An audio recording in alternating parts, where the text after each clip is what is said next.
JAC ఆధ్వర్యంలో 5వ రోజు కొనసాగుతున్న నిరావాదిక మెరుపు సమ్మె. తెలంగాణ రాష్ట్ర వ్యాప్తంగా టీవీఏజేఏసీ ఆధ్వర్యంలో అన్ని సర్కిల్ కార్యాలయాల ముందు నిరావాదిక మెరుపు సమ్మె నిర్వహిస్తున్నారు. ఈ కార్యక్రమం ఉమ్మడి కరీంనగర్ జిల్లా కన్వీనర్ గూగులోతు శివకృష్ణ మరియు వెలిశెట్టి రమేష్, జిల్లా చైర్మన్ గన్ను నరేందర్ రెడ్డి ఆధ్వర్యంలో నిర్వహించారు. ఈ సమ్మెకు ముఖ్య ఉద్దేశం ఆర్టిజన్ కార్మికుల న్యాయమైన డిమాండ్లను నెరవేర్చాలని, అదేవిధంగా ఆర్టిజన్ కార్మికులను కన్వర్షన్ ఇవ్వాలని మరియు ఒకే సంస్థలో ఒకటే సర్వీస్ రూల్స్ అమలు చేయాలని, అండమాన్ కార్మికులను ఆర్టిజన్లుగా గుర్తిస్తూ సంస్థలో విలీనం చేసుకోవాలని, ఫీస్ రేట్ మరియు బిల్ కలెక్టర్ల స్పాట్ బిల్లింగ్ మరియు ఇతర కార్మికులను జీవో నెంబర్ 11 ప్రకారం వేతనాలు చెల్లించాలని డిమాండ్ చేస్తూ సమ్మె నిర్వహిస్తున్నారు. అదేవిధంగా పవర్ జనరేషన్ లో రాత్రి 2 గంటల సమయం నుండి ఆర్టిజన్ కార్మికులకు యాజమాన్యం భయభ్రాంతులకు గురి చేస్తే తెలంగాణ రాష్ట్రంలో ఉన్న ఆర్టిజన్ మరియు అన్యన్ పేస్ రేట్ కార్మికులు 23,000 మంది జనరేషన్ పవర్ ప్లాంట్ ముందు భారీ ఎత్తున ఉద్యమిస్తామని కరీంనగర్ జిల్లా ఆర్టిజన్ జేఏసీ తరపున హెచ్చరించారు. మా డిమాండ్లను ప్రభుత్వం గాని యాజమాన్యం గాని పరిష్కరించాలని డిమాండ్ చేస్తున్నారు. లేని ఎడల ఈ ఉద్యమాన్ని ఇంకా ఉధృతం చేస్తామని హెచ్చరించారు. ఈ కార్యక్రమంలో అన్ని యూనియన్ మరియు అసోసియేషన్ నాయకులు మద్దతు తెలిపినందుకు కరీంనగర్ జిల్లా టీవీఏజేఏసీ కార్మికుల తరపున అందరికీ ప్రత్యేక ధన్యవాదాలు తెలిపారు.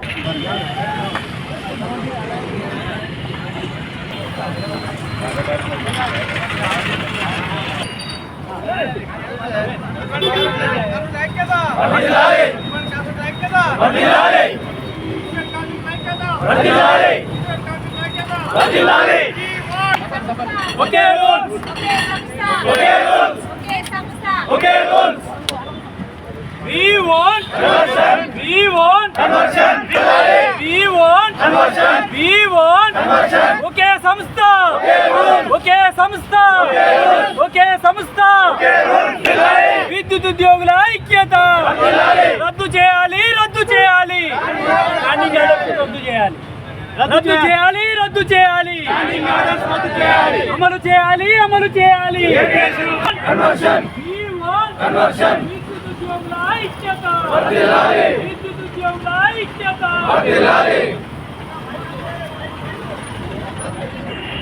విద్యుత్ ఉద్యోగుల ఐక్యత ఒకే సంస్థలో, ఒకే సంస్థలో, ఒకే సంస్థలో. 2016లో మేము కాంట్రాక్ట్ కార్మికులు వర్క్ చేసినప్పుడు టీటఫ్ ద్వారా ఉద్యమం చేసినప్పుడు మాకు కేసీఆర్ ప్రభుత్వం ఆర్టిజన్ అనే ఒక స్టాండింగ్ ఆర్డర్స్ 1946 ప్రకారం ఇచ్చారు. అంటే స్వాతంత్రం రాకముందు ఉన్న రూల్స్ను మాకు అమలు చేశారు. దానివల్ల ఏంటంటే ఒకే సంస్థలో 2 రూల్స్ వచ్చాయి. మాకు ఇప్పుడు ఒకే సంస్థలో ఒకే రూల్ ఉండే విధంగా అందరికీ సమానమైన న్యాయం జరిగేలా ఇవ్వాలని, ఒకే రూల్స్ ఇవ్వాలని చెప్పి మేము సమ్మెబాట పట్టాము. అలాగే అన్మ్యాన్డ్ కార్మికులు ఎస్పీటీసీఎల్లో వాళ్ళను రెగ్యులర్ చేశారు, అంటే ఆర్టిజన్ కార్మికులు గుర్తించారు. ఎన్పీటీసీఎల్కి వచ్చేసరికి వాళ్ళకు పీఎఫ్ కట్టలేదనే ఒకే కారణంతో వాళ్ళను ఆర్టిజన్ కార్మికులకు గుర్తించలేదు. వారిని కూడా ఆర్టిజన్ కార్మికులుగా గుర్తించి రెగ్యులర్ చేయాలని కోరుకుంటున్నాము. మేము టీవీఐ జాక్ ఆధ్వర్యంలో 5వ రోజు సమ్మె కొనసాగిస్తున్నాము. అధికారుల నుండి ఎలాంటి చలనం లేదు. వెంటనే మాకు చర్చలకు పిలవాలని కోరుకుంటున్నాము. మాకు పిలిచి మా సమస్యలు సాల్వ్ అయ్యే వరకు కూడా మేము సమ్మెబాటలోనే ఉంటామని చెప్పి తెలియజేసుకుంటున్నాము. ఆల్రెడీ రాష్ట్రాల్లో కరెంటు కొత్త మేము అందరము దాదాపు 98% సమ్మెలోనే ఉన్నాము. అయినా కానీ వాళ్ళలో ఎలాంటి చలనం లేదు. దీనికి కంపల్సరీ ప్రభుత్వమే బాధ్యత వహించవలసి వస్తుంది.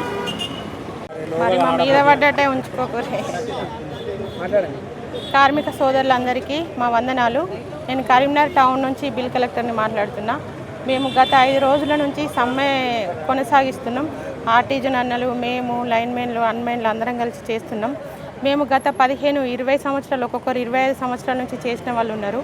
మేము ఇన్ని సంవత్సరాలు దేని నమ్ముకున్నాను, ఈ సంస్థ ఎప్పటికైనా మాకు ఒక ఆధారాన్ని ఇస్తుందనే ధైర్యంతోనే ఉన్నాం. మేము గత యాజమాన్యం వల్ల మేము చాలా నష్టపోయినాం, బిల్ కలెక్టర్లం కూడా. అయినా కూడా పోనీ మన నష్టం జరిగిన సంస్థనైతే మనకు అన్యాయం చేయదు.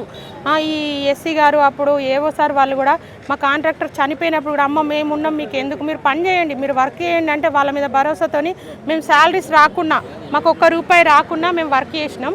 ఎందుకంటే సంస్థ మీద ఉన్న నమ్మకంతో చేసినాం. మేము గవర్నమెంట్ ఒకటే వేడుకుంటున్నాం, ఇన్ని సంవత్సరాల నుంచి మిమ్మల్ని నమ్ముకొని మేము బ్రతుకుతున్నాం కాబట్టి మాకు ఒక కనీస వేతనం, మేము పెద్ద పెద్ద కోరికలు ఏం కోరతలేము. ఆర్టిజన్లని కన్వెన్షన్ చేయాలి, కనీస వేతనాలు ఇప్పించాలి. ఇప్పుడు లైన్మెన్లు అయినా కానీ కరెంటు పోలు ఎక్కినప్పుడు ఏ ఆధారం ఉండదు, ఇక రోడ్డు మీద పోయే బండికి అసలు ఉంటుంది, ఇన్సూరెన్స్ ఉంటుంది. మేము ఇలా జాబ్ చేసే వాళ్ళకు మాకు ఇన్సూరెన్స్ ఉండదు, ఏది ఉండదు, ఏ సెక్యూరిటీ ఉండదు మాకు. కానీ మేము డ్యూటీలకు అయితే రావాలి. మాకు పండగ ఉండదు, పబ్బం ఉండదు, చుట్టాలు ఉండరు, పబ్బాలు ఉండరు. 9 అయిందంటే చాలు మేము డ్యూటీ ఎక్కాలి.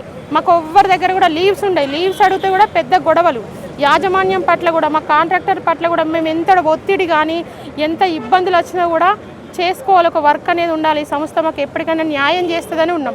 మేము ఎట్లా పని చేస్తున్నాం, ఒక బిల్డింగ్ ఎంత పెద్ద బిల్డింగ్ కట్టినా బేస్మెంట్ కనబడది, పిల్లర్స్ కనబడది. ఇప్పుడు మా పని కూడా అట్లనే ఉన్నాయి. మేము బేస్మెంట్ లాగా ఉండి వర్క్ చేస్తున్నాం, కనిపిస్తలేము. కానీ గవర్నమెంట్ అన్న మమ్మల్ని గుర్తించాలి, మా వర్క్ని చూడాలి. మా వర్క్ను చూసి గవర్నమెంట్ గుర్తించి మాకు ఒక కనీస వేతనాలు ఇప్పించి, మా ఆర్టిజన్ అన్నలకు కన్వెన్షన్ ఇప్పించి మాకు ఒక మంచి నిర్ణయం తీసుకుంటారని రేవంత్ సార్ వారిని కోరుకుంటున్నాం. ఇంకా మాకైతే ఇక్కడికైతే ఎవ్వరు రాలేదు, ఇక్కడికి రాలేదు. మేము రోజు ఇక్కడే కూర్చుంటున్నాం. ఇంకా చర్చలు జరుగుతున్నాయి అంటున్నారు కానీ ఏ వార్తనైతే మాకు ఇంతవరకు చెప్పలేదు. ఇప్పుడు ఆల్మోస్ట్ కరీంనగర్ పట్టణం ఇక కోతలు మొదలైన పని చేసే వాళ్ళు లేకపోతే కూడా భయపడుతున్నారు వాళ్ళు. మరి పని చేసే వాళ్ళకు కూడా గుర్తింపిస్తలేరు. రానున్న రోజుల్లో చీకటిమయం అయ్యే అవకాశం ఉందంట. ఉంటుంది సార్. మాకు మాత్రం రిజల్ట్ రాకపోతే ఈ సమ్మె ఇట్లనే కొనసాగిస్తాం. మా పని మమ్మల్ని గుర్తించేంత వరకు ఈ సమ్మె ఆపేది లేదు.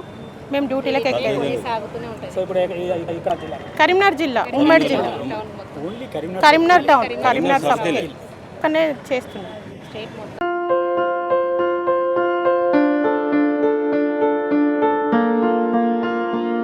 సంస్కృతి, సంప్రదాయం, ప్రేమ, ఆప్యాయత, రాజసం ఉట్టిపడే వేడుకలకు అనువైన ప్రదేశం MLN కన్వెన్షన్ హాల్. కని విని ఎరుగని రీతిలో జరిగే మీ ఇంటి కళ్యాణ వైభోగానికి అందమైన కళ్యాణ వేదిక MLN కన్వెన్షన్ హాల్.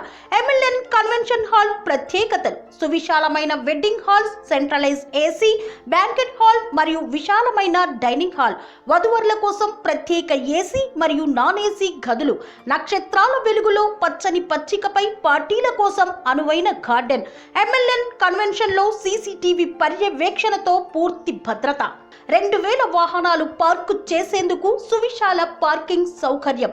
మీ ఇంట జరిగే అన్ని శుభకార్యాలకు, పెళ్లి, reception, engagement, birthdays, get together, corporate events, ఏ ఇతర శుభకార్యాలకైనా అందమైన వేదిక MLN కన్వెన్షన్ హాల్. బుకింగ్ కోసం సంప్రదించండి 7550438888 మరియు 7550428888. మా అడ్రస్ చీర్యాల లక్ష్మీ నరసింహస్వామి దేవాలయం ప్రక్కన, near outer ring road, Keesara junction, Cheeryal గ్రామం, మేడ్చల్ జిల్లా.